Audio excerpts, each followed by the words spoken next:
자, 오늘은 계좌 관리에 대한 이야기를 조금 쉽게 설명을 한번 해드리도록 하겠습니다. 여러분들 투자하시면서 한 번쯤은 다 들어봤을 얘기일 것 같아요. 계란을 한 바구니에 담지 말아라. 들어보셨죠?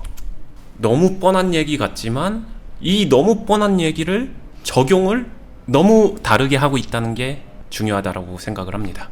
여러분들 한번 생각해 보세요. 3초 정도 생각을 해보겠습니다. 이 얘기 듣자마자 생각하는 건 뭘까요? 바로? 아, 그래, 한 바구니에 담지 말랐으니까 이거 분산 투자하란 얘기 아니야, 나누란 얘기 아니야. 보통 이렇게 많이들 생각해요. 맞는데 문제는 어떻게 하나요? 그래서 이게 어떻게 적용되고 있나요? 저는 꽤 많은 사람들이 이 말로 인해서 백화점 매매를 하고 있다라고 생각을 해요. 일단 이 말을 생각하고서 그래, 계란을 한 바구니에 담지 말아라. 결론은 여기서 이 말은 한 바구니에 계란을 다 담아 놓다가 이 바구니 자체를 떨어뜨리거나 깨트리게 되면 계란이 다 깨지니까 그 상황에 대한 인지를 해야 된다라고 얘기를 하는 거거든요. 그러다 보니까 그냥 백화점 매매처럼 다 분산을 하는 거예요. 이거를 바구니를 나눈다라고 생각하는 거예요. 근데 실제로 실상을 보게 되면은 여기 첫 번째랑 여기 네 번째가 얘네 둘은 같은 테마일 때도 많습니다. 매매하는 사람들 보면은 2번하고 5번은 여기서 나름 해칭을 한다고 반대 종목을 컨트롤하고 있어요. 이게 진짜 말하는 계좌를 관리하기 위한 분산일까요? 전혀 아니에요. 그냥 이거는 컨셉도 없고 포트폴리오 기준도 없이 그냥 내가 담고 싶은 거 많이 담기 위한 핑계 구실로 이 문구를 인용한 것 뿐입니다. 이 말의 참뜻은 이게 절대 아니에요. 그리고 이 행동이 왜 나올까요? 지금 말씀드릴 때 1번하고 4번이 같은 테마라고 했어요. 이 현상이 왜 나올까요? 같은 테마의 종목을 왜 내 포트에 두 개나 담을까요? 결국에는 하나 가지고 부족함을 느끼기 때문이라고 생각을 하거든요. 그래서 아쉬움에 나눈 거예요. 이 모든 나눔이 결국에는 자신의 욕심에 따른 나눔이에요. 아쉬우니까 사고, 이것도 갈 것 같으니까 사고, 저것도 하고, 이건 조금 더 좋으니까 두 개 사고, 약간 요런 형태로 구성이 되고 있는데, 제 스타일로 얘기하게 되면은 지난 계좌관리 영상에서 기본적인 최초의 계좌 세팅을 하듯이 이 정도면 충분하다고 생각해요. 자신의 자금을 슬롯으로 구분을 하고 자신의 계좌가 있게 되고, 상호간의 중복 테마는 가급적 피하고, 그 다음에 많은 사람들이 또 생각하는 게 2번과 3번 서로 해칭 테마 넣어가지고 이렇게 같이 갖고 있으면 좋지 않을까요 하는데, 이거는 제가 꼭 말씀드리고 싶어요. 초보자일수록 그렇게 하지 마세요. 고수가 정말 잘하면은 도움이 되겠지만 초보일수록 해칭 테마를 잘못 사용하게 되면 그냥 둘 다 손해입니다. 별로 좋지 않아요. 그 부분도 염두는 해두시고요. 여기서 가장 중요하게 생각해 볼 거는 자신의 목적이, 투자를 하는 목적이 있을 거잖아요. 투자의 목적이 자산을 중심으로 볼 때 1번 단계냐 2번 단계냐 생각을 해보셔야 돼요. 그래프로 그렸는데 1번 단계가 자산 증식기예요. 내가 돈을 주식 투자를 이용해서 막 모아가면서 씨드를 키우고 성장시켜 나가는, 자산을 증식시켜 나가는 이 단계일수록 백화점 매매에서 조금은 더 멀어지는 게 좋습니다. 한 종목 몰빵하라는 게 아니라 너무 많지도 않게, 그렇다고 한두 종목 몰빵도 아닌 상태에서 3개, 4개, 5개 또는 많아도 10개 미만으로 해서 웅집시켜서 집중관리가 필요한 단계가 자산 증식기고요. 차라리 2번, 나는 자산을 충분히 증식하고 했기 때문에 자산에 대한 유지, 이렇게 지켜야 되는 시점 있잖아요. 증식기가 아니라 자산 방어를 해야 되는, 골고루 퍼뜨려야 되는, 요때는 차라리 종목 수가 훨씬 더 늘어나도 괜찮다라고 생각해요. 이게 안정기라고 말을 하는데 이때는 괜찮습니다. 근데 대다수의 사람들이 이 증식기 때 백화점 매매처럼 이렇게 해버린, 이게 잘못된 거고, 이렇게 행동하는 큰 지분의 이유가 이 문구 때문인 것 같아요. 자산 증식기에는 뭐 돈도 없지만 사실 주식 경험도 별로 없기 때문에 뭐 이런 되게 보편적인 이런 말에 되게 현혹되기가 쉽고, 우리나라의 이제 특징적인 그런 주식 리딩, 종목 추천들 막 많이 있잖아요. 문자도 막 많이 오고 방송 같은 데서도 막 이런저런 종목 추천해주고, 그런 추천 주식들 막 좋다는 거 막 다 담다 보면은 자연스럽게 또 이렇게 가기도 하거든요. 되게 좀 복합적인 원인이 있는 것 같습니다. 네. 실질적으로는 증식기일수록 분산을 하지 말라는 얘기가 아니라 분산을 하되 전략적으로 정확하게 분산을 하고 그 분산된 것들에 자신이 집중을 할 수 있는 정도의 분산을 해야 된다는 거예요. 당연히 한두 종목 몰빵 이것도 안 되고요. 그렇다고 너무 많아도 안 됩니다. 그 중간 접점 어딘가인데 한번 이렇게 생각해 볼게요. 0이고 여기가 100이라고 하게 되면은 이게 뭐냐면은 분산의 정도를 얘기한 거예요. 분산의 정도가 막 0에 가까우면 가까울수록 이쪽에 있을수록 거의 몰빵이죠. 이거 안 된다라고 보시면 되고요. 너무 많은 분산, 이거는 백화점이죠. 이거 안 된다라고 보시면 돼요. 그럼 실질적으로는 몰빵이 아닌 정도의 분산, 거기가 A단계. 이때가 자산 증식기인 사람들이 집중적으로 분산을 시키고 그 분산을 집중적으로 관리할 수 있는 딱 그 정도 균형.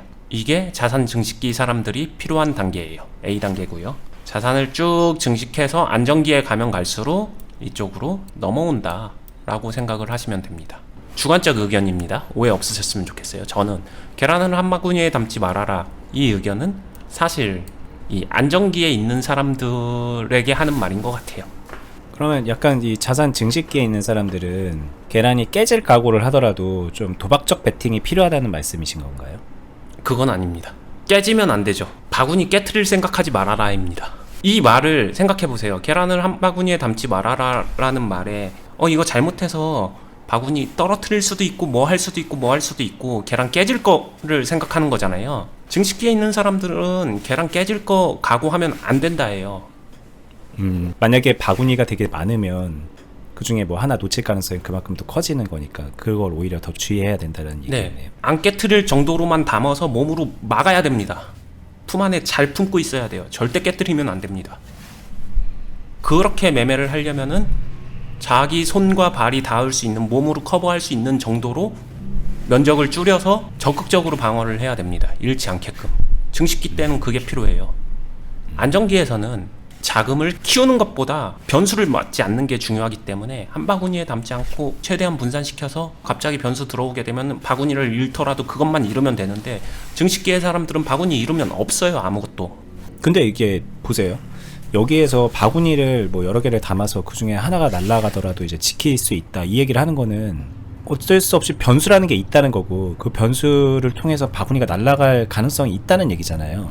네. 근데 이게 여기서 그 바구니를 날려버리지 않는 게 자기만의 의지로 과연 가능한 것인가, 뭐 또 고민이 될 것 같거든요. 저는 가능하다고 생각해요. 변수를, 증식기에 있는 사람들은 변수를 충분히 피할 수 있다라고 생각을 합니다. 커버해야 되는, 컨트롤해야 되는 자금이 그렇게 많지 않기 때문에 그거 꼭 지키고자 한다면은, 이렇게 생각해보면 좀 쉽지 않을까요?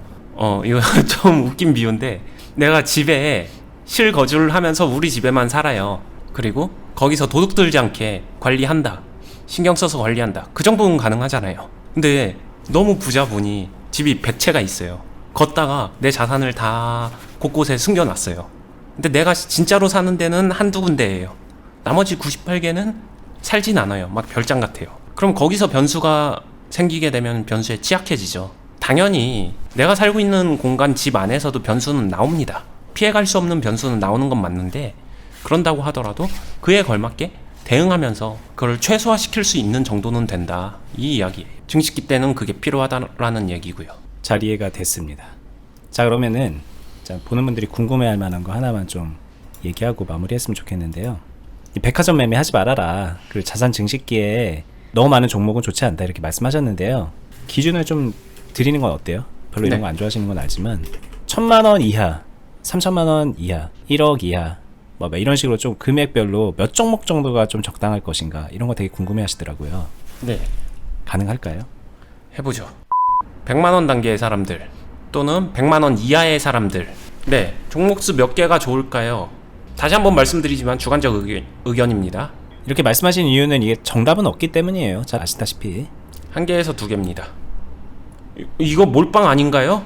몰빵이라고 볼 수도 있는데, 이 단계에선 포트폴리오라는 개념 자체의 적용이 의미가 없습니다. 종목에 대한 매매 연습기다라고 생각하시는 게 나을 것 같아요. 백화점 매매냐, 계란을 한 바구니에 담지 말아라, 뭐 포트폴리오 전략이냐, 이런 거 다 자체가 무의미해요. 종목을 가지고 주식 투자 매매 연습을 하는 단계다라고 생각을 해주시는 게 좋습니다. 그 다음부터 100을 넘어가고 이제 500 정도 되게 되면은, 이때는 제가 생각할 때는 이제 최소한 3개에서 4개입니다. 그렇게 되면 종목별로 한 100 또는 150 뭐 요런 정도가 되겠죠. 이렇게 선택을 해보시면 되고요. 1000 정도가 되면요, 최소한 한 4개 정도? 1000 넘어서 한 5000까지는 4개에서 6개 정도 생각을 하고요. 5000에서 1억 정도가 5개에서 10개? 이 정도 생각하고요. 뭐 여기서 선택적으로 이것보다 더 줄이는 거는 자신이 선택할 수 있는 영역이라고 생각해요. 예를 들면은 포트폴리오 1억을 가지고 3개에 집중한다? 뭐 괜찮은데, 근데 FM적으로는 그것도 그렇게 좋은 건 아니거든요. 3천만 원씩 세 슬롯을 돌린다? 그것도 그렇게 좋은 건 아니에요. 이제 차라리 1억이 넘어가서 이 위로 5억으로 가게 되면은 이때예요. 이때 제 생각은, 이때는 저는 다시 빨간색으로 3개에서 15개로. 편차가 너무 큰데요. 3개랑 15개는 좀 많이 큰 것 같아서. 네, 왜 이렇게 되냐면은, 이때 되면은 자신이 찾거든요. 몇 개 정도가 적당하고 프리롤 전략을 바꾸거든요. 저도 실제로 그러는데, 이 이상 금액이 되면은 5억 위로도 다 동일합니다. 실제로 경우에 따라서 한 5개 슬롯으로 집중할 때도 있고요, 아니면 한 10개 슬롯으로 퍼뜨릴 때도 있고요. 시장에 따라서 그 포트를 좀 변경하면서 짜기 때문에. 근데 보시면 아시겠지만 3개를 선택하는 거는 그렇게 많진 않아요. 3개 미만은 잘하면 상관없지만, 잘못하면 3개 미만은 좀 몰빵성에 가깝거든요. 그리고 이게 충분한 실력이나 이런 관리 능력이 갖춰지지 않은 상태에서 종목 수만 적어지게 되면은 날아갈 수 있잖아요. 이 종목 날아간다는 게 급등한다는 게 아니라 진짜 변수 맞을 수 있잖아요.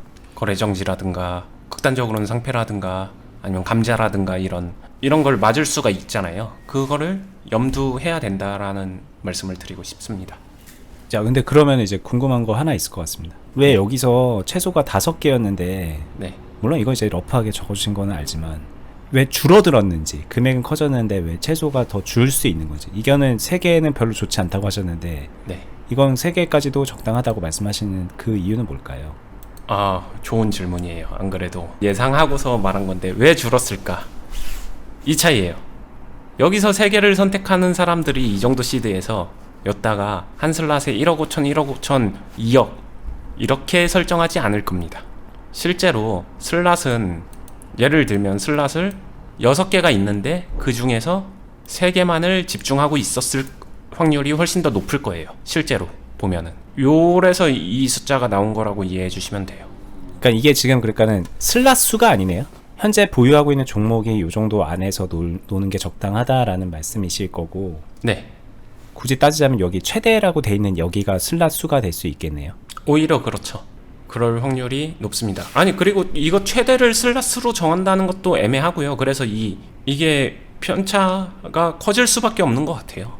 저 같은 경우에는 보통 10개 내외, 근데 더 적게 할 때도 많아서 집중을 하면서, 하지만 중요한 거는 저 역시도 제 계좌를 계란 한 바구니에 담지는 않습니다. 항상 분산은 시킵니다. 그 분산하는 방법이 단순히 금액 나누기 몇 종목으로 해서 쪼개기 해서 딱 요것만이 전부는 아니다. 이거를 한번 이해해 주셨으면 좋겠어요. 알겠습니다. 이거는 이제 저희 예전에 계좌 관리 관련된 개념 설명하면서도 조금 힌트는 드렸고, 앞으로도 이제 더 디테일한 얘기를 할 기회가 있을 거라고 생각을 해봅니다. 네. 네, 알겠습니다. 이거 이제 뭐 더 얘기하자면은 또 한도 끝도 없어질 것 같아서 이 정도까지만 오늘 좀 팁을 드리고 마무리를 해볼게요. 궁금하신 거 있으면 댓글에 남겨주시고요. 클럽에 오시면 다이렉트로 원인님께 물어보시면서 배울 수 있다는 것도 참고해 보실 수 있고요.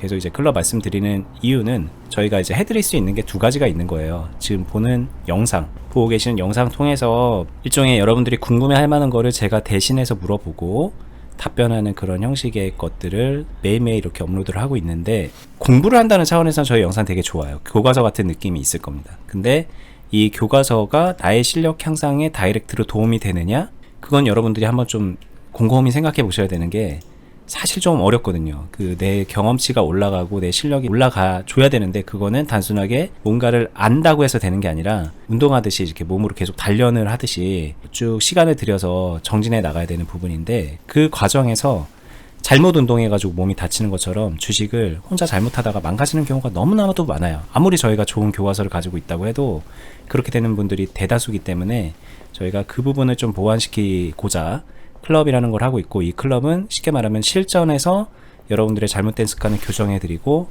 올바른 매매를 이렇게 몸으로 체화시켜 나갈 수 있게 도움을 드리는 그런 곳이에요. 거기 오시면은 오늘 이렇게 보고 계신 이런 영상들에 대한 내용도 보다 더 정확하게 이해가 될 가능성이 높습니다. 실제로 오신 분들이 그렇게 경험담을 많이 말씀해주고 계시니까는 혼자서 좀 배우는데 어려움을 느낀다 하시는 분들은 저희 클럽에 언제든지 지금 문이 열려 있으니까 오시고요. 저희는 오늘 영상 또 여기서 마무리하고요. 다음에 더 유익한 영상을 기획해서 만들어서 여러분들께 찾아뵙도록 하겠습니다. 감사합니다. 감사합니다.